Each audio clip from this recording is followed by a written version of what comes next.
Hello everyone, welcome to our AIMST Biotechnology Student Association webinar series. Thank you very much for your participation today. You have joined a webinar on Change What You Eat and Change the World. We will begin our program shortly. Let's start off today's program by reminding you of some of the essential items as seen on the screen. First of all, please mute your microphone during the session and only unmute when required to speak. Please switch on your camera so that we can see each other. If you have any questions or comments, please feel free to message us through the chat box. We will try our best to address your concern. The chat box is also there for you to introduce yourself. Please give us your name and your organization. Last but not least, no phone calls or disruption during the session. Note that this session will be recorded and live streaming is done through YouTube. The recording will be saved on our YouTube channel right after the session. An evaluation survey will appear at the end of the session. Please spend some time to provide your feedback as it will be really meaningful for us to improve our next session. Thank you very much for your attention, and once again, welcome all to our webinar organized by AIMST Biotechnology Student Association. My name is Sharin Kamlarajan, and I'm proud to tell you that I'm a BSc Biotechnology degree student at AIMST University. It's a great honor for me to serve as the MC for the webinar. If anyone has any issues with the audio or video, please use the chat box and we will do our best to help you. To start the session, I would like to invite the Dean of the Faculty of Applied Sciences, Senior Professor M. Ravichandran, to deliver his opening remarks.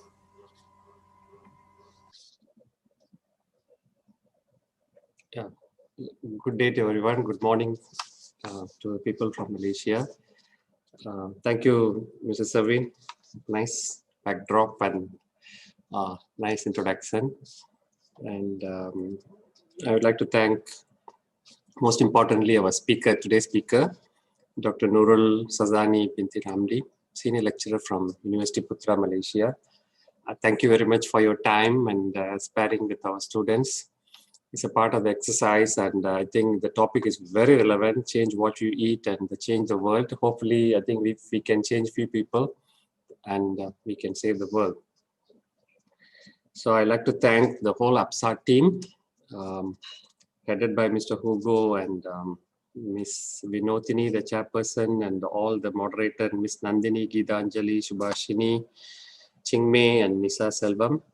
And this program being advised by our lecturers, Dr. Hira, Ms. Sasirega, and Ms. Jivendran.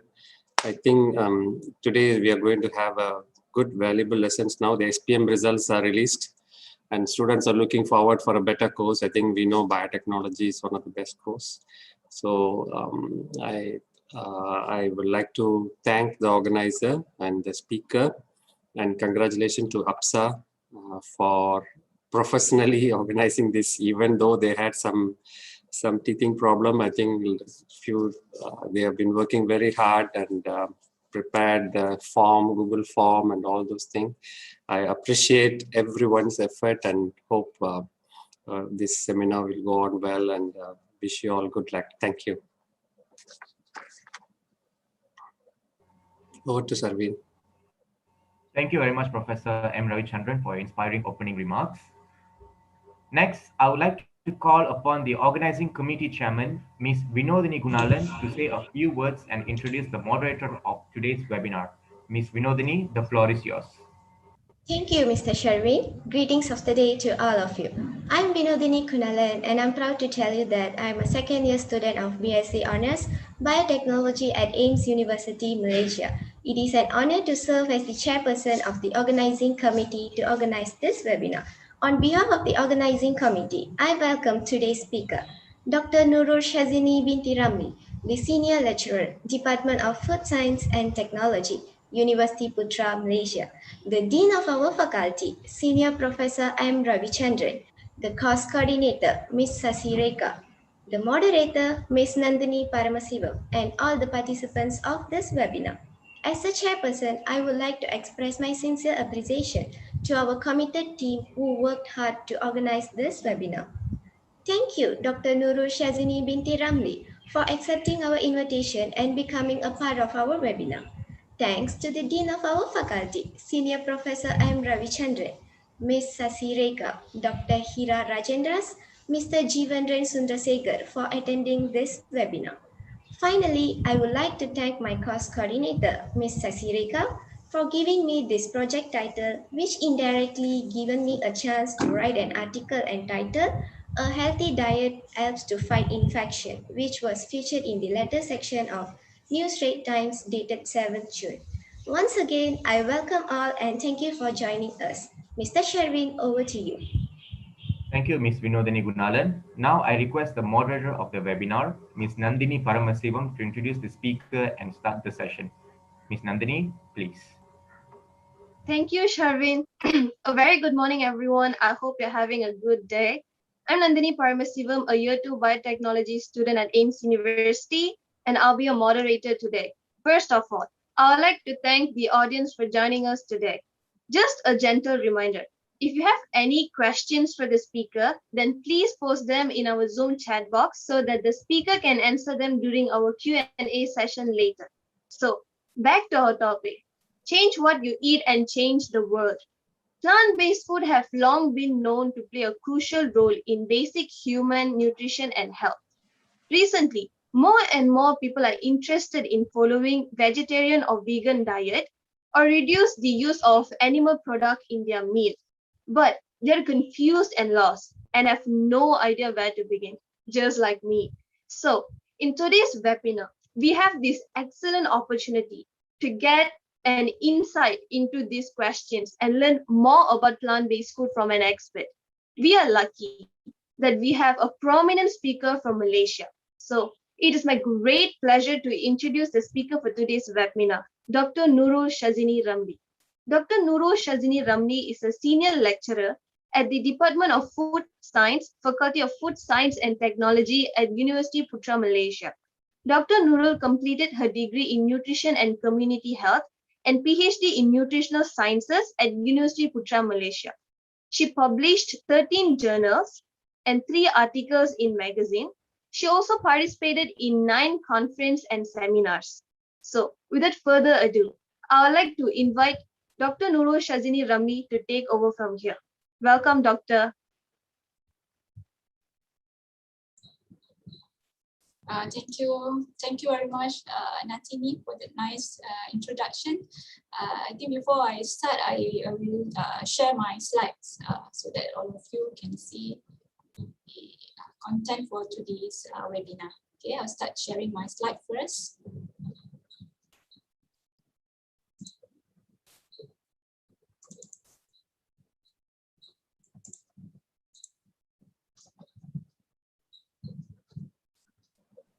All right, I hope all of you can see the slides. Assalamualaikum warahmatullahi wabarakatuh, and a very good morning to all. First of all, I would like to thank the organizer, AIMST Biotechnology Student Associations in AIMST University, and also thank you very much, Prof. Ravi Chandran, Dr. Sharwin, and also the chairman, the chairperson, Ms. Winotini, who invited me for this webinar. So basically, I just want to share what is the plant-based diet. And for today, before we start, okay, let's look at this plants. Okay, before we go through what is actually plant-based diet. Looking at this plant. Okay, let's imagine you have this plant in your kitchen. You put in the kitchen next to a window, okay, with enough sunlight. You water every day. Okay, you give clean water, and then of course there's soil with some nutrients in it. Okay, you added some nutrients, and on the most basic level, of course, we will see the plants grow healthy with the green leaves, and of course, a lot of leaves as well, right? So now, what happens if we put this plant in the dark closet? Okay, take the plant, we put in the dark closet. What do you think? What happened to the plant? So you stop watering it, you stop giving nutrients, and in fact you add some toxin to the plants, right? So after a few days, not even weeks or months, we see that this plant probably it turns like this. Right? The green color change, the green leaves change to yellow with the wilted, all these wilted plants. So you try to change this plant, so it's still in the dark closet, but you just put water, no sunlight at all. And probably even after 2 weeks, there's no change to the plant. And this plant analogy is actually also similar to the humans, all these ingredients to make the plants healthy, the sunlight, right? The soil, the nutrients, water. So all those ingredients are required at the same time in order to make the plants healthy, right? So similar to human, so we have the recipe or the ingredients to become healthy, and diet is one of the ingredients. And later, during the presentation, I will show you what are other ingredients for the humans to become healthy. But this analogy is just to make you understand that diet is one of the components to make us healthy, but we have other ingredients as well. Similar like this plant. Even you put water, but there's no sunlight, so they cannot synthesize. There's no photosynthesis, they cannot make food. So this is what we're going to talk today. One of the components for the human to become healthy, for the optimum health, which is diet, specifically on the plant-based diet. So for today, I divide my talk to 4 components, 4 parts. First, we will look at the current health issues, and then the health benefits of plant-based diet. Of course, we go to the definitions, what are the plant-based diets, and then what are the potential risks, and then the diet planning. So if you want to start with plant-based diet, what are the things that you need to consider? Okay, and the current issue, National Health and Mobility Survey 2019 showed that 1 in 2 adults in Malaysia were overweight or obese. And of course, 50% of them had abdominal obesity. This is the latest survey. So NHMS, this National Health and Mobility Survey, is a nationwide survey. So Ministry of Health conducted the survey every 5 years to look at the prevalence of chronic diseases, non-communicable diseases in Malaysia. And 1 is 2 adults. It's very high prevalence. 50% of adults in Malaysia were overweight or obese. And what happened? If you are overweight and obese, then it will increase the risk for these diseases: hypertension, diabetes, and also heart diseases. So in fact, for diabetes, not only in Malaysia, but worldwide, this is a global problem. 1 in 3 adults are having these problems, diabetes. And in order to reduce the risk of all these diseases, the obesity, all these cardiovascular diseases, diabetes and hypertension, so there are a few, this is a guidelines from Ministry of Health. So eat a healthy diet, be physically active, and also other lifestyle behaviors. Don't drink alcohol, stop smoking, and manage stress well. So healthy diet, one of the major components or main components for you to be healthy, to get to achieve the optimum health. All right. So now let's look at the components of healthy diet, which is the plant-based diet. Look at this bowl full of different colorful vegetables. Okay, we have the cabbage, different color of cabbage, purple cabbage, and the tomato. So all of these fruits and vegetables contain a lot of vitamins, minerals, and fiber, important for human health. And for plant-based diet, it's not only fruits and vegetables. So fruits and vegetables are one of the components, but it also includes other foods that come from plants, the grains, beans, nuts, seeds. So all of this, when we talk about plant-based diet, meaning that your diet consists of mostly from the plants, foods from the plants, including these fruits and vegetables, grains, cereals, nuts, and beans. And it is actually similar to the nutrition, current nutrition recommendation, where major components of the healthy diet consist of plant-based food. Okay? A lot of fruits and vegetables, complex carbohydrates like whole grains and so on. So, and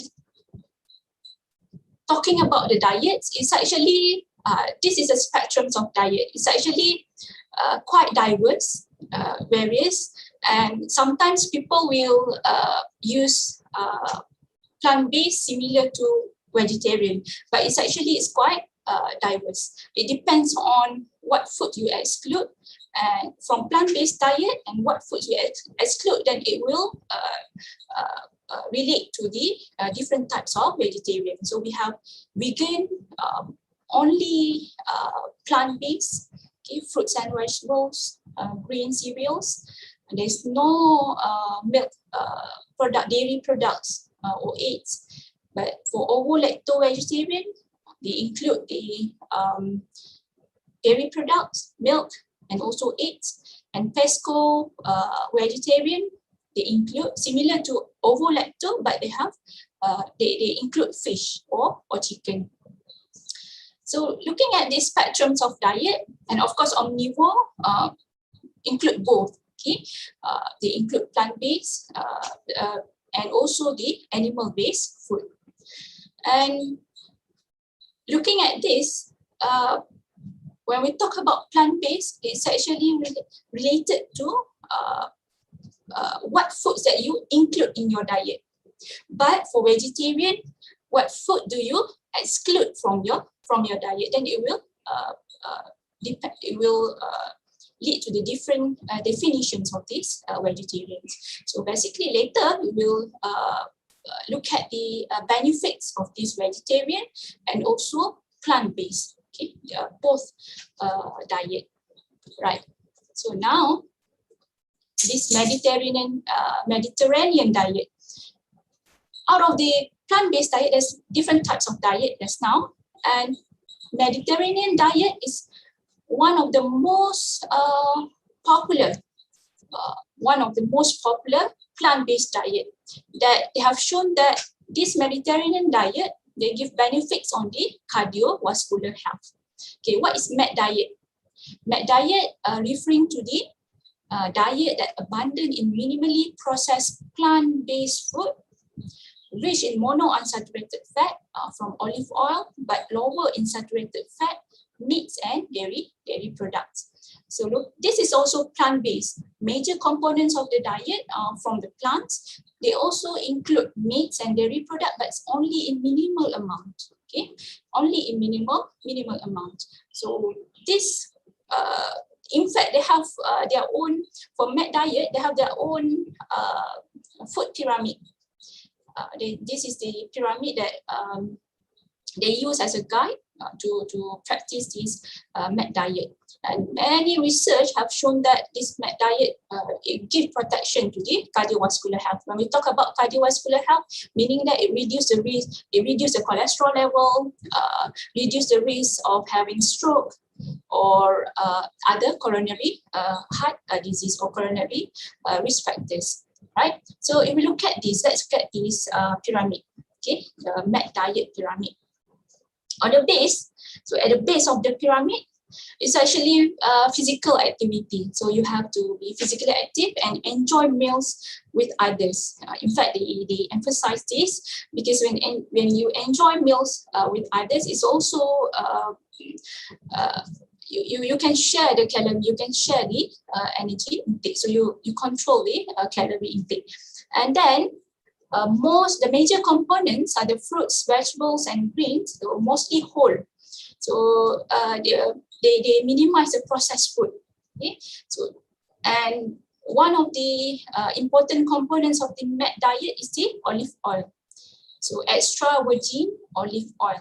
So they include in the diet, and they have nuts, legumes, seeds, herbs, spices there. So this is the base. Base meaning that the highest proportion in the diet. And then they have fish and seafood at least 2 times per week, poultry, eggs, cheese, and yogurt. Okay, moderate, daily to weekly. And then at the top of the pyramid is the meats and sweets, less often. So they take the meats, but only in small amounts in the diet. And a short history of this Mediterranean diet. So I want to highlight, this is a long history of the Med diet, but The one that I want to highlight here is from 1950 to 1951. This is when they introduced the relationship between the Mediterranean diet and cardiovascular health. Med diet able to give protection or cardioprotective effects. They protect from the cardiovascular diseases. And long story from 1950 until 2013, but most of the evidence, most of the studies actually prospective studies, meaning that a follow-up studies, they follow a person that practice this med diet for 4 years, even until 5 years, and see whether this person able to reduce the risk or the incidence of cardiovascular diseases. And another important point is that from this, because people were saying that they are practicing this med diet because of their environment. Okay, they're living next to the sea, the Mediterranean Sea. So the countries on the near the Mediterranean Sea, and then they have access to fish, a lot of fish, and all these olive oil, okay, especially the extra virgin olive oil. But for Keys, this Ansel Keys, okay, this is the American researchers. He the one that conducted these studies in the countries other than the Mediterranean countries. So the 7 country studies is actually were conducted in Japan, in the Netherlands, and also the United States, among the country that is not in the Mediterranean area. And they have the similar findings. So for those who practice this med diet, they're able to reduce the risk for cardiovascular disease. And the latest one, the PDMED trial in 2013, this is the Spanish study trial, okay, and they follow up around 7 to 8,000 people, population in Spain. And what they found is that the CVD risk in the med diet groups was lowered by 30% compared to the people who do not practice this med diet, or we see the plant-based diet. And so this is one of the benefits on the, it is evident based on the studies, okay, scientific studies that show the benefits of the med diet. And then another study on the what we call the broad study. This is a randomized control where they use whole food plant-based. Whole food plant-based meaning that similar to vegetarian diet, no meat at all, okay, no animal products. So if you look at this table, they divided the food into 4 groups. Okay, they have ultra green, orange, and red. Okay, for ultra green, they take most of this fruit, and then green they eat every day. Orange use sparingly, okay, and red do not use, okay, do not have this products at all, this food at all. So this study basically to show the benefits of vegetarian diet, okay, only whole food plant-based. And with this whole food plant-based, meaning that minimally processed food is plant-based, but they also avoid the processed food, processed plant-based food. And on top of this diet, they also given vitamin B12 supplement. So they give the supplement because we know that vitamin B12 we can only get from the animal source. So to prevent the deficiency of this B12, so they give the vitamin B12 to the participants. And all the participants is actually, they have the obesity, diabetes, or ischemic heart disease. So this is for patients. So the study, patient diagnosed with this disease, including the obesity. Okay, and let's look at the findings. For this whole plant-based diet, after 6 months, the patient Okay, for the diabetic patient, for those who have obese, at 6 months, the mean BMI reduction was greater in the whole food plant-based diet. For those who have this food or diet, okay, based on this traffic light diet just now, okay, so mostly foods, plant-based food, so they have greater reduction in BMI, meaning that they can reduce body weight. Okay, they become healthier compared to the normal or compared to the control. And because of this, this study was conducted among patients. Okay, they also see the doctors or physician during the study every week. Okay, every week they will see the doctors. And so for these findings, it shows that a whole plant-based diet with monitoring from the doctors, together with the supplementations of B12, they're able to reduce the BMI or reduce body weight among these patients, diabetes, heart disease, and also for those who are obese. Okay, so what are the health outcomes associated with vegetarian diet? These latest findings I summarized into these figures. We will look at these figures based on the systematic review or meta-analysis on the health outcomes on the vegetarian diet. So vegetarian diet, meaning that only plant foods. Okay, so we have three colors of arrow. If you look at on the tops of the figures. So the first one, green color, meaning that positive outcomes.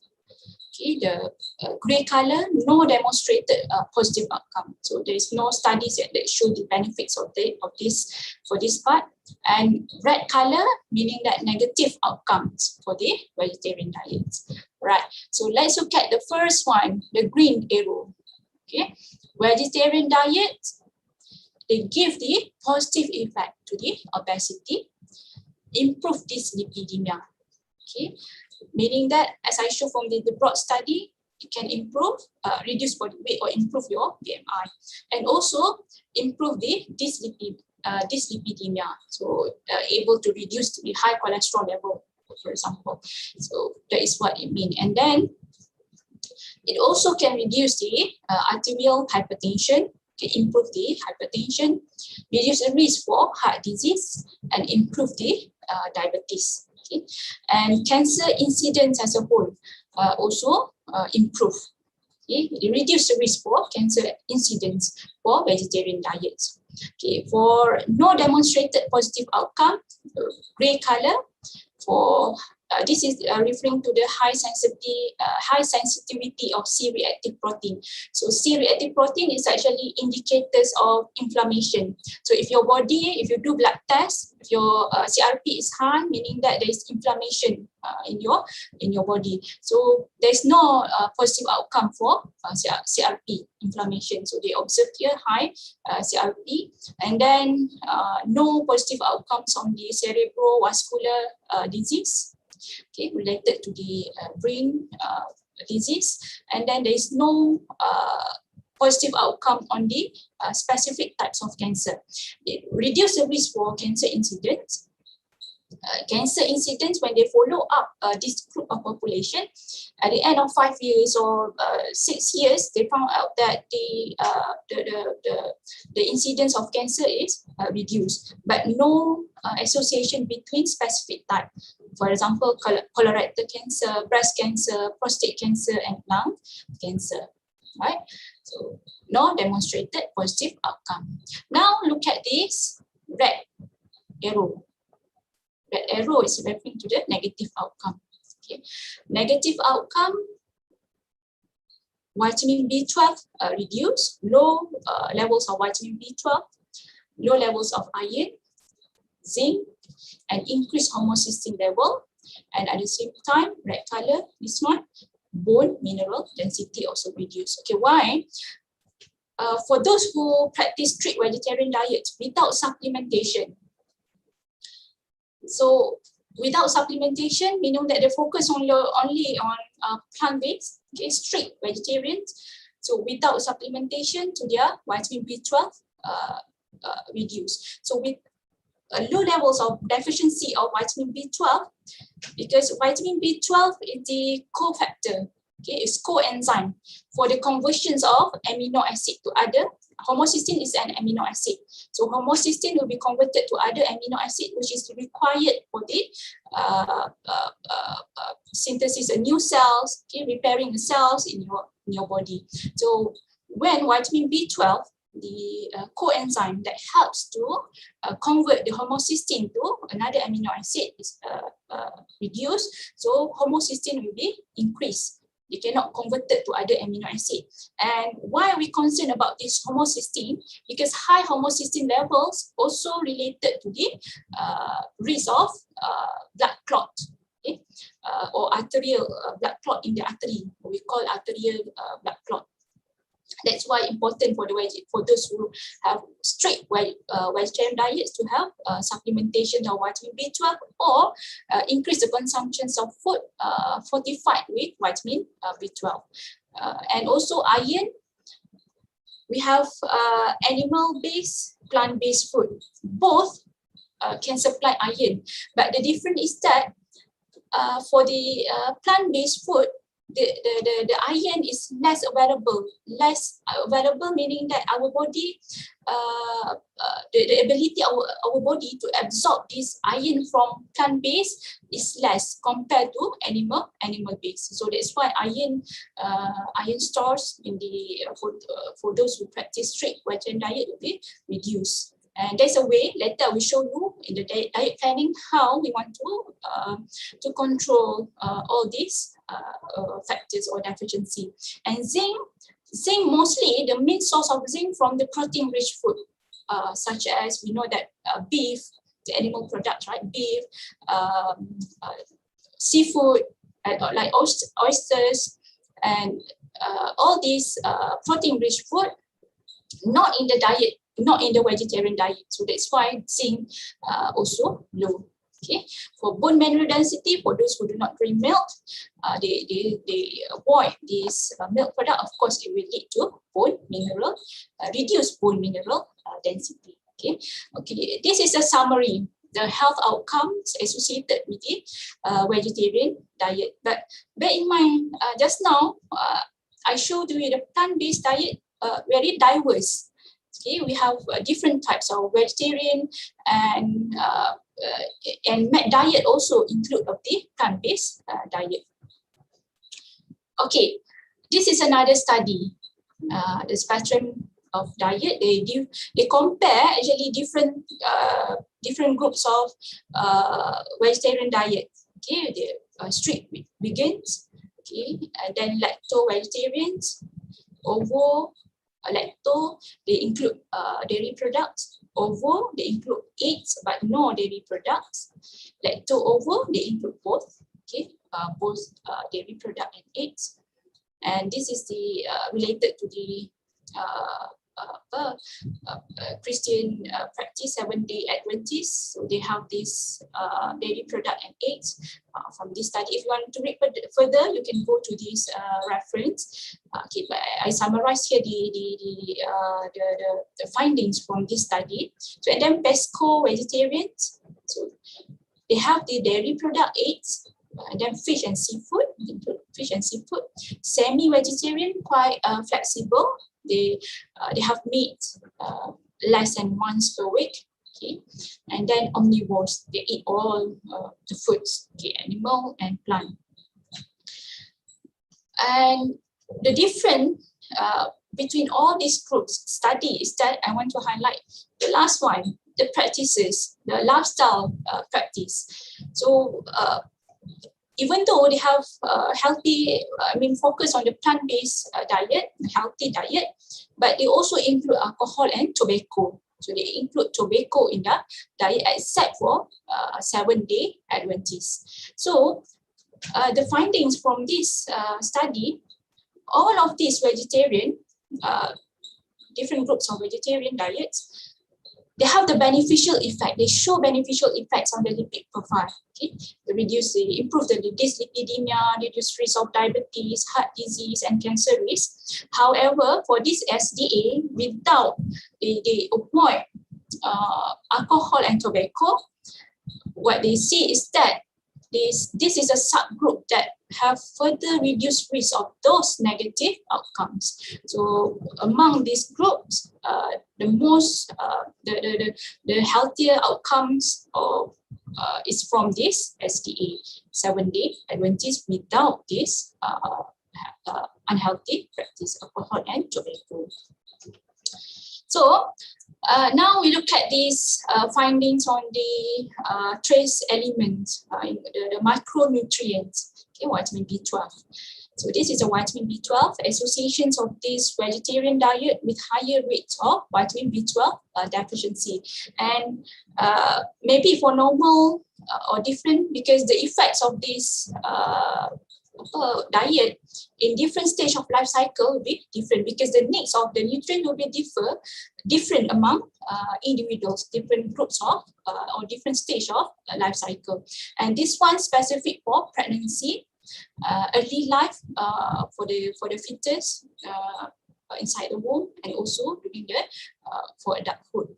And what they found is that the highest prevalence rate of low cobalamin is another name for vitamin B12, was reported among vegans in comparison to other vegetarian categories, meaning that a strict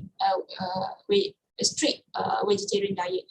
Okay, so they expose the pregnant females to higher risk of vitamin B12, and it driving epigenetic alteration. Epigenetic alteration meaning that if during the pregnancy, if the mother do not get enough nutrients, then it will affect the fetal growth and the later risk for diseases, meaning that the deficiency of the nutrients during the pregnancy, but after delivery, the infant, the baby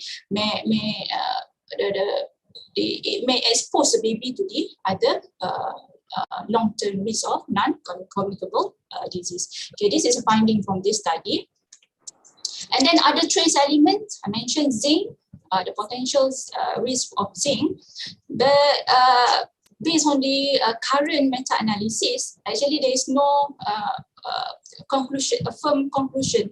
There's no really association between vegetarian diets and the risk of zinc deficiency, meaning that if you practice these plant-based diets, including the vegetarian diets, well planned with all sources, variety of food, with good sources of all the micronutrients, then maybe you don't have the risk for this zinc or other micronutrients deficiency.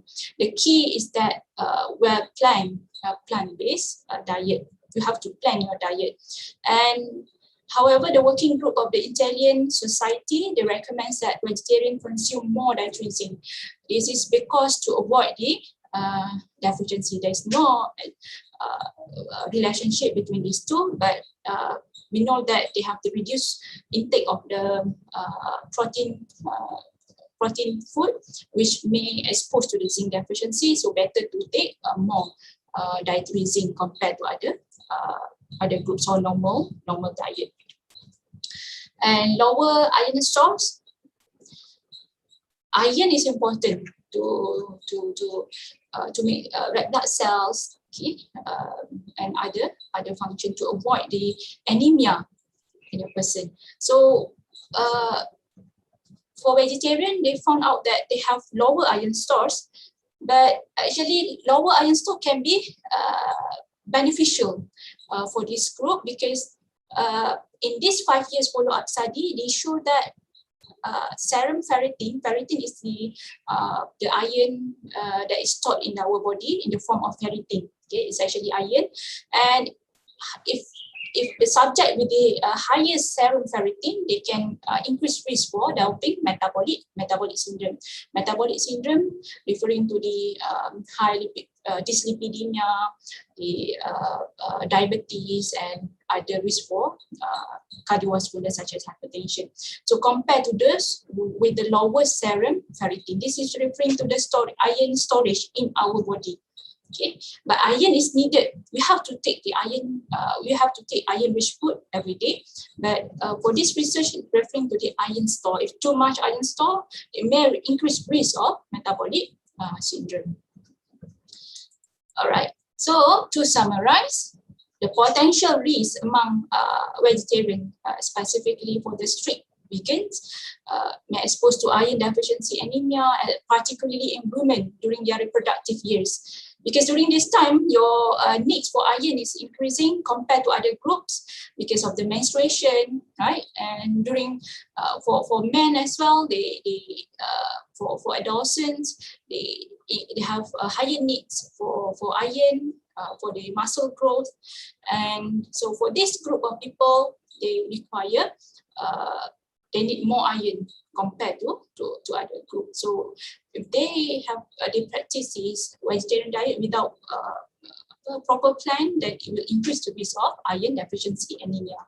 Osteoporosis, sarcopenia among older adults. Osteoporosis, we know the softening of the bone. Sarcopenia, the loss of the muscle mass. And because of the reduced consumptions of milk and milk products.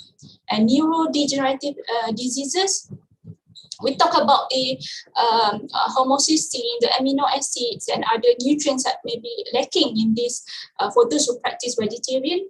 And we know that all these nutrients are important to synthesis for the brain function, for the eye function or for the brain development. And with lack of vitamin B12 and low levels of EPA, DHA, or these essential fatty acid, it may be associated with the risk of Alzheimer's disease, for example. Okay, these are the potential risks among vegetarian.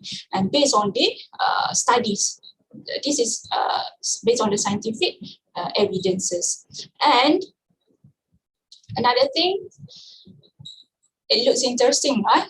All this is plant-based food. So because many people practice plant-based diet, plant-based food, and the food industry also producing a lot of plant-based food, meat substitutes, because they do not eat meat, but they can have this burger with these patties. It's actually from the vegetables, okay, from the plant. So we have plant-based burger, and also the other products from the soy products. Okay, all these because of the increasing demands for this plant-based food, including all these plant-based substitutes. Right. Okay. Now this is the latest research in 2021. Because of the many people want to practice, want to go for this plant-based diet. So, and the increased productions of the meat substitute. So they did a study, the consumption of ultra-processed food. So if you look at this, these products, okay, plant-based food, is actually highly processed. Plant is good. Okay, whole plant, they provide a lot of nutrients. But if you process, highly processed, and it will increase the energy, okay, total energy or calorie content, increase fat content, and it may also destroy the nutrients, the vitamins, the sensitive with heat and processing during the productions of this food. But of course, the best is to look at the label. Sometimes because the vitamins or some of the nutrients are destroyed during the process, they will add or fortify the food or the meat substitute with the nutrient that is lost during the processing. And this study, they actually want to know the correlation between the consumption of ultra-processed food. Ultra-processed food is processed food, right? So ultra-processed is highly processed food. Okay, you make this is an example of highly processed food. Okay, you you change the whole plant, and then you make into these patties, and then you grill again, and then you put it with you consume with this. The bread is good because it's from the whole wheat, but the patties. So all these ultra processed.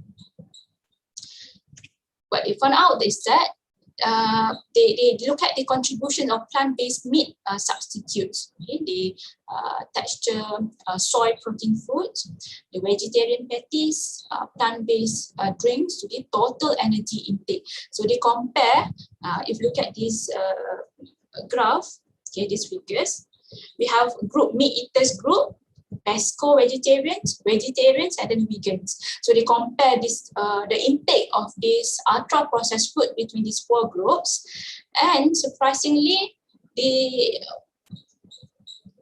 potential the energy intake, okay, the total energy intake from ultra processed food is the highest among the vegans, the dark color, meaning that for those who have strict vegetarians without proper planning of their diet, so they instead they cannot eat, they don't want to eat the meat, but they have the meat substitute with increased fat and energy. So high calorie or high energy from ultra processed food. And this will increase risk for obesity, because we know that if your total energy intake is higher, then it will lead to energy imbalance and increase your body weight. Okay, and when you compare the unprocessed versus ultra-processed food, so they conclude that higher avoidance of animal-based food was associated with the higher consumptions of ultra-processed food. Because they want to avoid this animal-based, but instead of taking the minimally processed food, they take this ultra-processed food. All right, so now we understand that plant-based diet is very good, able to reduce the risk of the diseases, chronic diseases, and a proper plant-based diet is actually similar to current recommendations of healthy eating. So a lot of fruits and vegetables, a lot of grains, cereals, nuts, seeds, beans, but it can lead to the potential risk if you do not take supplements if required, and your diet or you consume high amount of ultra processed food. So for diet planning, now you want to start plant-based diet. It's interesting, right? So a lot of benefits, and you want to start your this diet. So you have to plan your plant-based diet carefully to make sure you meet all your nutrient needs, and you may include supplementation if required. So I give before we go to the diet planning, okay, let you understand this. All foods, okay, animal-based and plant-based. All of this food, different types of food, they provide similar nutrients. Okay, they provide similar essential nutrients: carbohydrate, protein, fat, vitamins, minerals, fibers. So they provide the same nutrients. But for animal-based, the ability of our body, or we call bioavailability, okay, the ability of our body to absorb and use the nutrients from animal is better than the plant. Okay. Both contain animal and plant, they contain similar, they have the similar nutrients, but the bioavailability, the ability of our body to absorb and utilize the nutrients are different. So some of the food from plants, body are less available to absorb and utilize these nutrients. So many factors that contribute to this problem, such as the plant contain spinach. For example, spinach contain high iron, meat high iron, So, but for when you want to eat spinach, you have to make sure that the combinations of meal, the combinations of food in your meal is right, so that it can increase the absorptions of iron from the spinach compared to the meat. Is highly easily absorbed from the body, right? So let's look at the first one. A lot of factors. Remember, both supply similar nutrients, but for plants there may be other factors that will influence the bioavailability, the ability of our body to absorb and utilize the nutrients. So proteins, we have high quality proteins from animal derived foods. High quality meaning that they can supply all the amino acids required by the body. So we have, in order to repair cells, to make new cells in our body. So body require different, all the amino acid.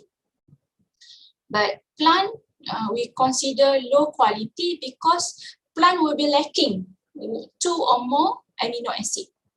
So when the amino acid is lacking, they cannot repair, they cannot make new cells, right?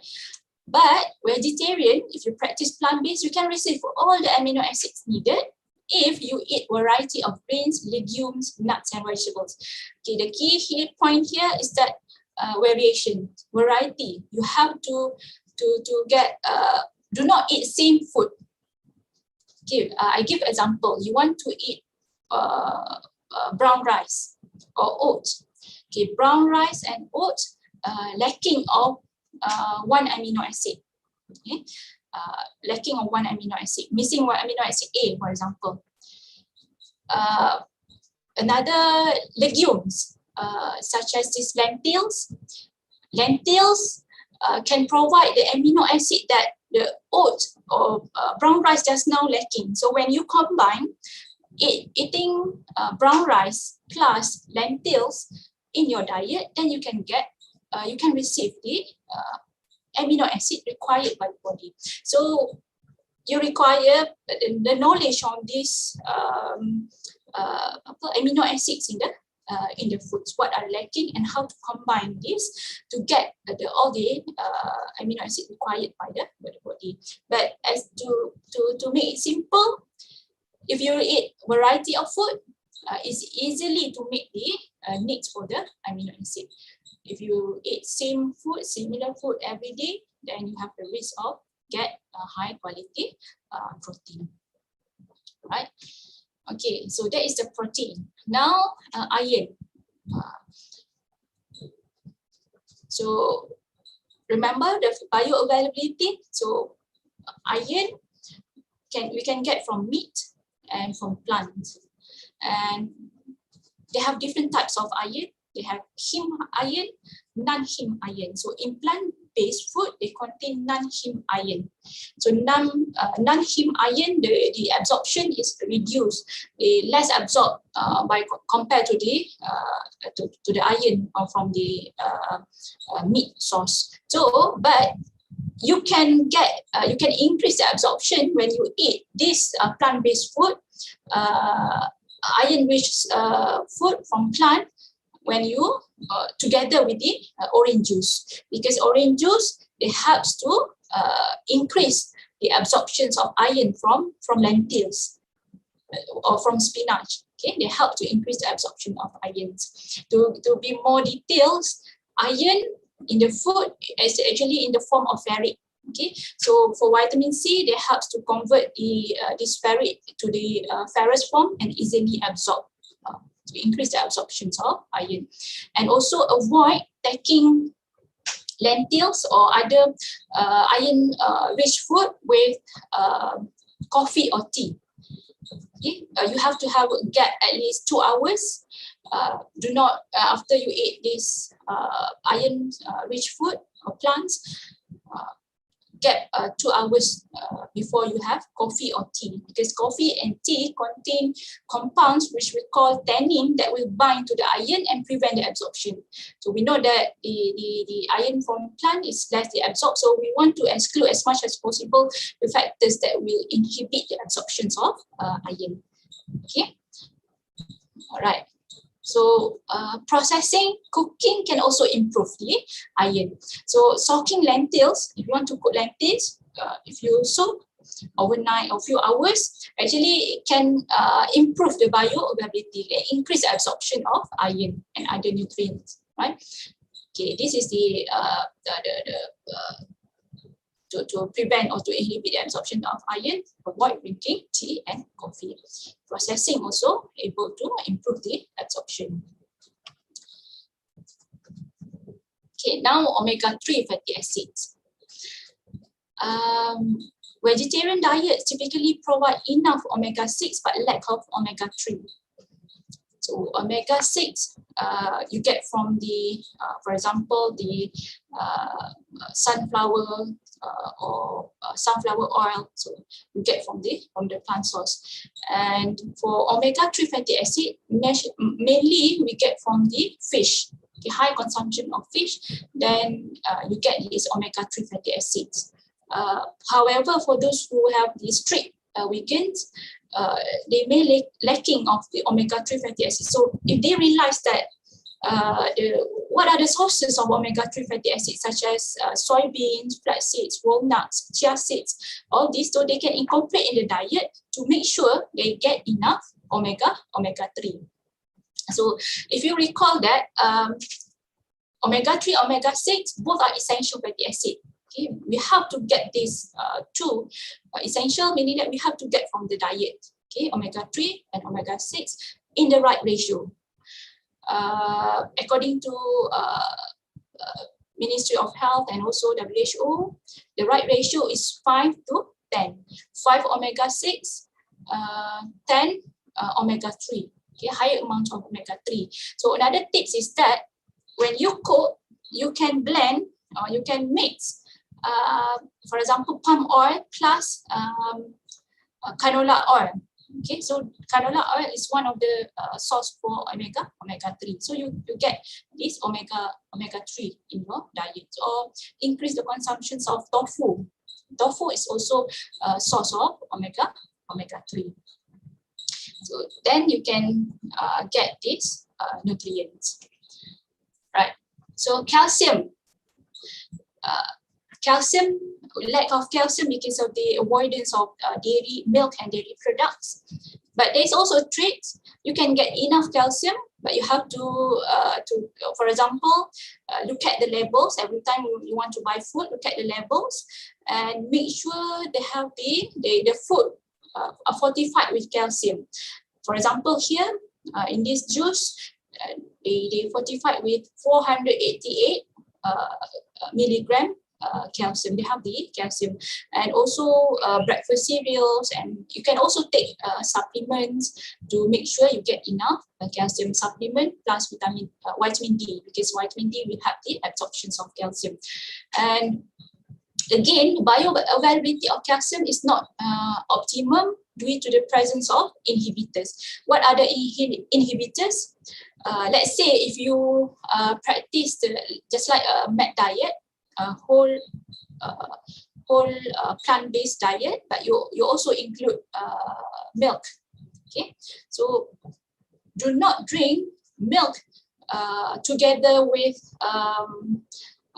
spinach, or in your one meal you drink milk, and then you have other vegetables or grains with high fiber, because the presence of the inhibitors, the oxalates or phytate, they will bind the calcium and prevent the absorption. Because when we practice a plant-based diet, the food choices are limited. So we have to make sure the one that we eat, we consume, able to supply enough nutrients needed for the body. So make sure you consider the combinations of right food to get optimum nutrients. Okay, And of course, the easiest way to get the fortified food or supplement to make sure you get enough calcium in your diet.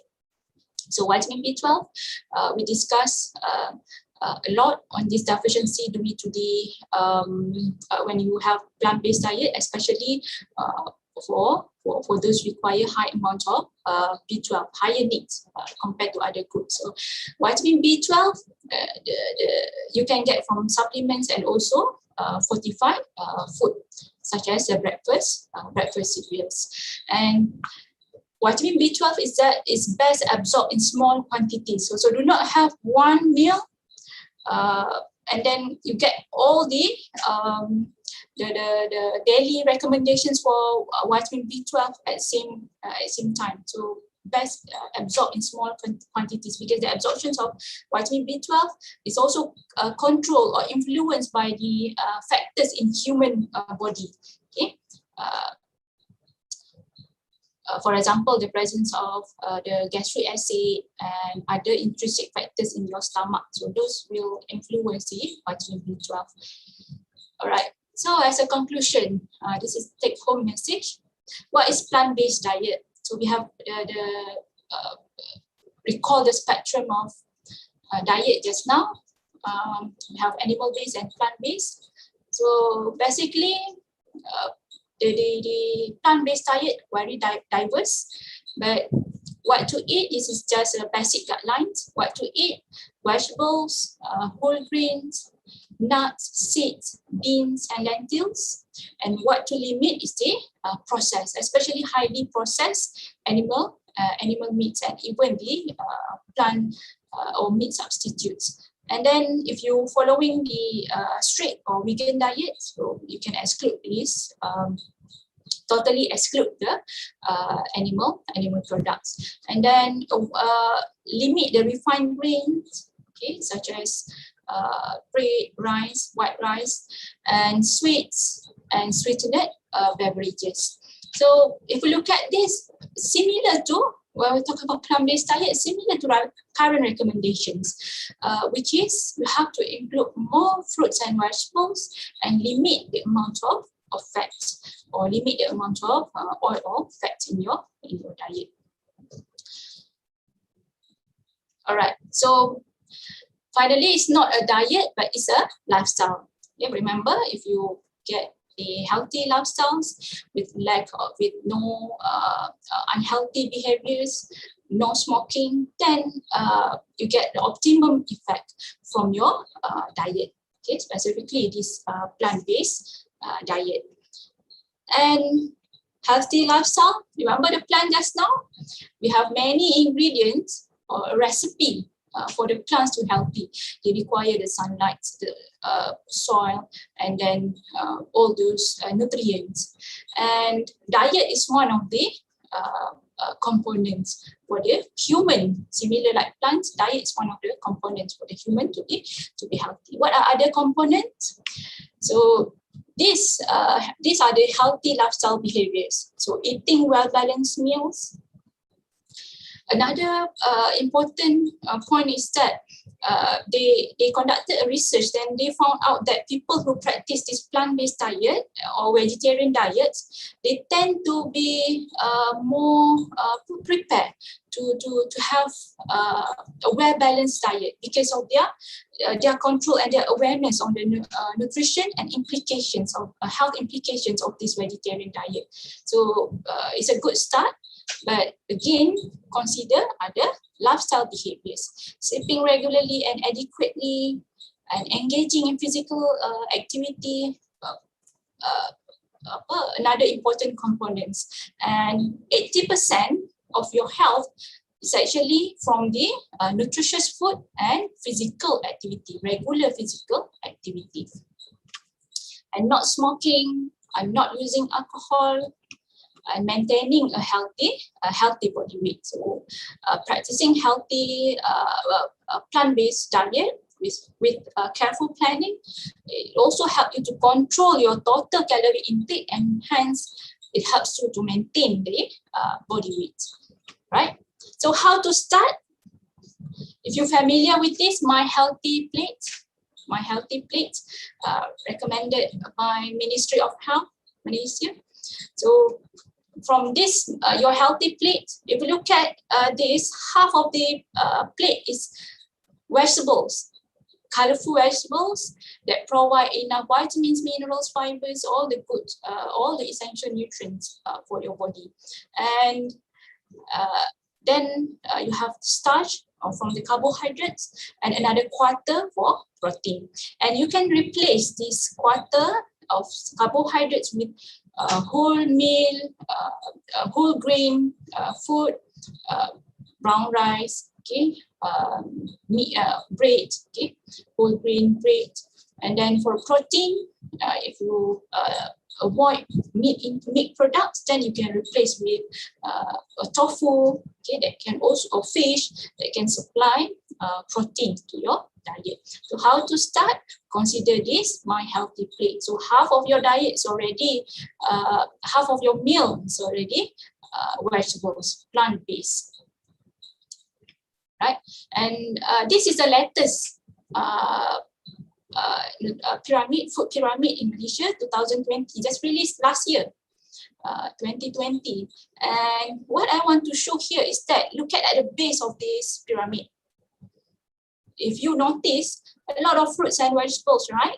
All these plant-based. And fruits and vegetables, actually, if you practice plant-based diet with major proportion or major components of your meal consists of fruits and vegetables, it's also similar to the current recommendation.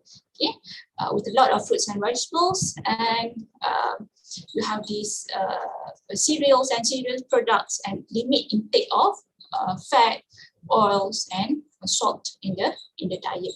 So so when you want to start a plant-based diet, this is the concept or the principles. Variety, choose a variety of food, balance, to control the total energy intake, and moderation.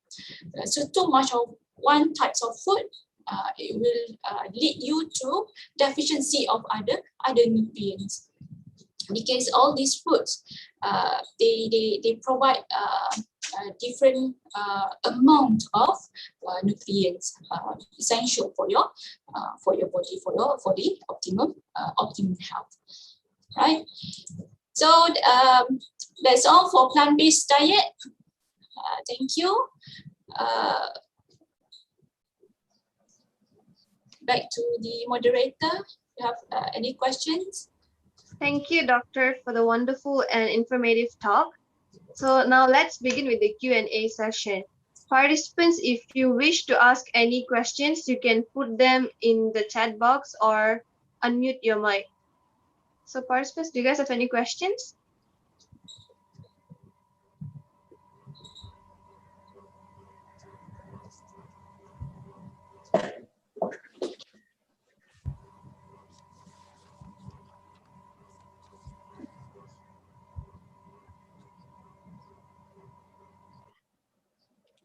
Okay, anyway, nobody's asking. Maybe I can say that it was a wonderful talk, Dr. Nurul, and it's very good. I'm also a plant dieter since my birth, so I think you clearly demonstrated very well.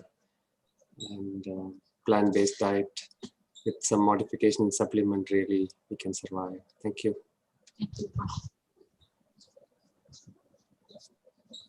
Doctor, we do have some questions from the registration form and the survey form that we distributed. So the first question is, how will your body respond when we change from the normal diet to a plant-based diet? Okay, thank you, Nantini. How your body respond, it depends on what is your diet, what is your current dietary practice. If you shift from unhealthy diet, high processed food, high energy intake, high amount of fat, then you shift towards a healthy plant-based diet with a lot of fruits and vegetables, and of course it will improve your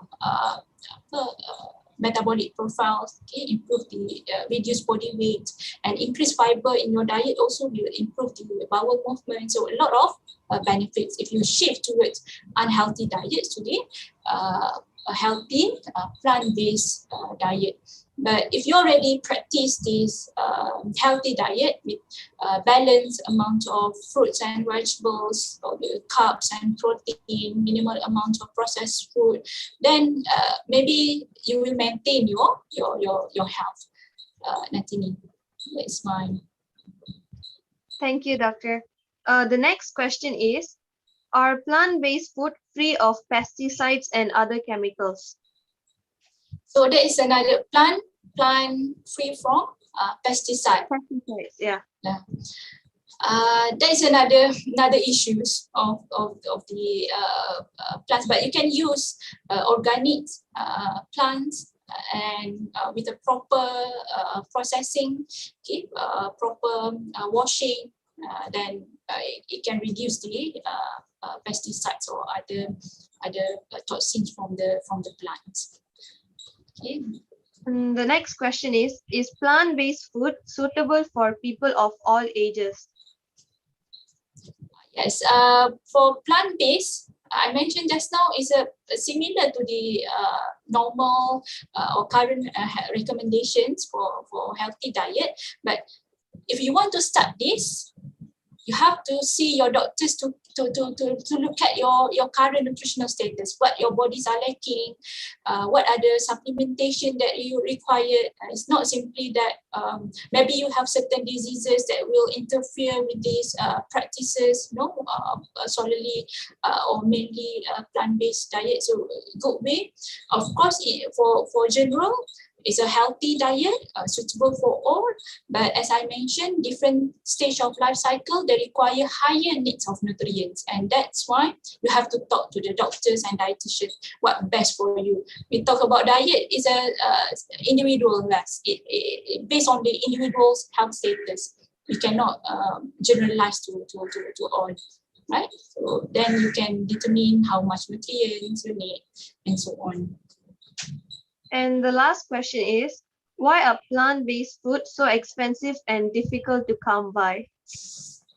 There's a lot of plants around you, right? So I don't. You can get. I think it's easily. You can get easily available on this plant. Expensive. Maybe you go for the expensive choice. So we have the less expensive choice as well. So, but. I don't think that is the case. Maybe you choose for imported plants or imported food products because of course certain food products with fortification or fortified food product may be more expensive compared to other products, but you have the less expensive choices to include in your diet. Nutrition knowledge, the knowledge on the nutrients of the food, and you plan well on your diet, so it will not be issues if you understand well the roles of these nutrients. Thank you, Doctor, for clearing our doubts, and it was a great session. So before I pass we have another question. All right. Dr. Nurul, may you suggest any kind of diet for all age group before and after receiving the vaccine? Sorry, Nantini, for? May you suggest any kind of diet for all age group before and after receiving the vaccine? For vaccine? For elderly? Yes. So as I mentioned, similar like others, but for elderly, they have to they actually at risk of dehydration. It's very it may pose another risk for the elderly. So you have to drink a lot of water. Just eat normal healthily. So no lot of fruits and vegetables. There's no specific apa diet for before vaccination, right?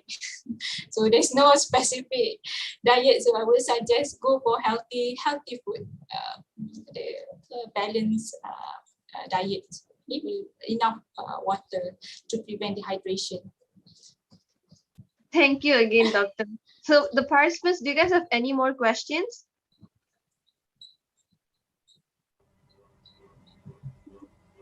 I guess not. Okay. So before I pass the mic back to the MC, I'd like to thank all for giving me this wonderful opportunity to serve as the moderator today. And I also sincerely want to thank our lecturers, Ms. Sasi Rega, Mr. Jivendran Sundrasekhar, and Dr. Hira Rajandas for guiding us throughout this project. And thank you once again, Dr. Nurul. Ladies and gentlemen, once again, thank you, everyone. Sharvin, over to you. Thank you very much, Dr. Nurul Shazini binti Ramli, for a wonderful and informative talk.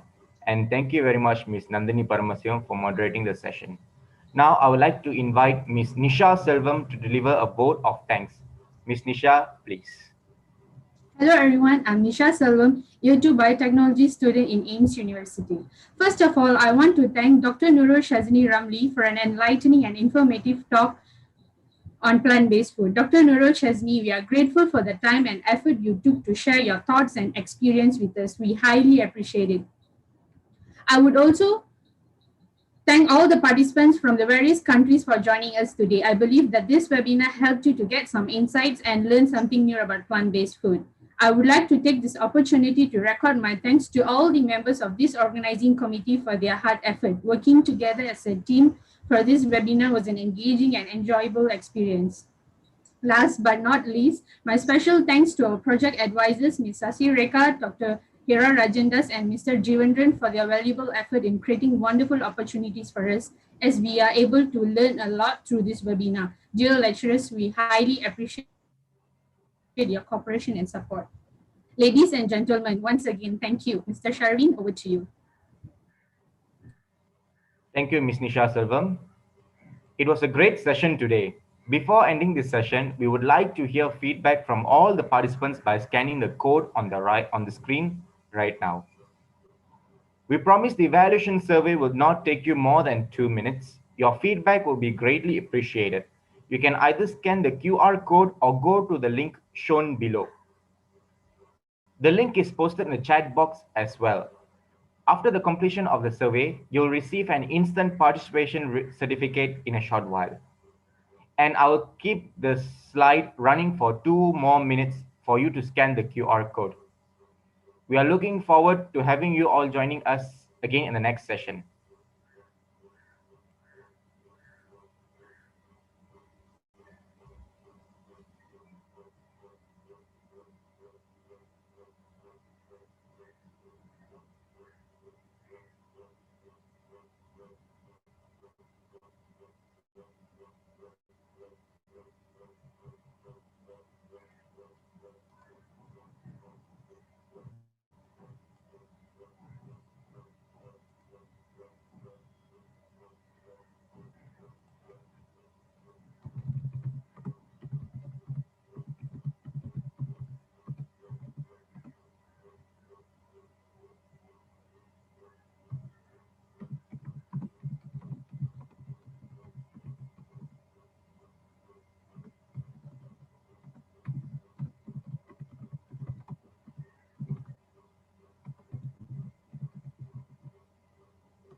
Thank you again, everyone, and we wish you good health and safety.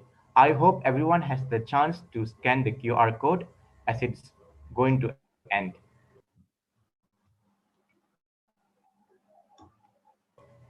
Dear participants, do turn on your webcam for our committee to snap the photo of participation. Hello everyone, I'm Shubhashini Balakrishnan, a Year 2 Biotechnology student in AIMST University. Everyone, please turn on your camera. We are having a photo session now. 1, 2, 3. Ready?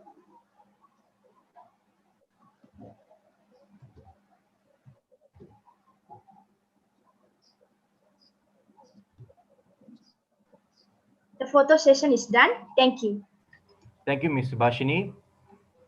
We have came to an end our webinar on change what you eat and change the world. See you soon in our next event. Stay safe and have a wonderful day. Thank you again and bye from us.